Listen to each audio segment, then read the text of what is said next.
ఇదెక్కడి బొకడా షోరా మావా. వాళ్ళని కాస్త ఎవరికైనా చూపించండి రా, అలా వదిలేకండి రా బాబు.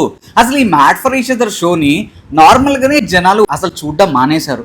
ఇంకా చూసే వాళ్ళకు కూడా చూసే మూడు ఉత్సాహం సర్వనాశనంలా చేస్తున్నారు. చూసే వాళ్ళకి అలానే ఉంది, అక్కడ ఆడే వాళ్ళకి అలానే ఉంది. వీళ్ళేంటో వీళ్ళ రూల్స్ ఏంటో ఎలా పడితే అలా మారుస్తున్నారు. కష్టపడి గెలిచిన వాళ్ళకి, కష్టపడంతసేపు ఆడిన వాళ్ళకేమో అన్యాయం జరుగుతోంది, ఓడిపోయిన వాళ్ళకి కూడా న్యాయం జరుగుతుంది. అసలు షో మేకర్స్ దీన్ని స్క్రిప్టెడ్ గా రన్ చేద్దాం అనుకుంటున్నారా? కొంతమందిని గెలిపిద్దామని ఆల్రెడీ ఫిక్స్ అయ్యారా? అసలు ఈ షోని ఎందుకు నడుపుతున్నారు? నాకైతే ఏం అర్థం కావట్లేదు. ఏంటండి ఇది? ఓడిపోయిన ప్రతి ఒక్కడు వెళ్ళిపోతా అంటే ఇంకెందుకు రావడం? అంటే మీరు గెలుపునే తీసుకుంటారు, ఓటమిని తీసుకోలేరు అంటే వెళ్ళి ఇంట్లో కూర్చోండి. అనవసరంగా ఏం పిచ్చి పిచ్చిగా ఉందా? ఒక్కొక్కడు వస్తాడు మేము వెళ్ళిపోతామంటే ఇది కామెడీయా?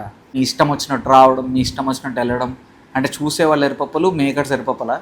ఇంతగా మొత్తుకుంటున్నావు, ఏం జరిగింది భయ్యా అంటావా?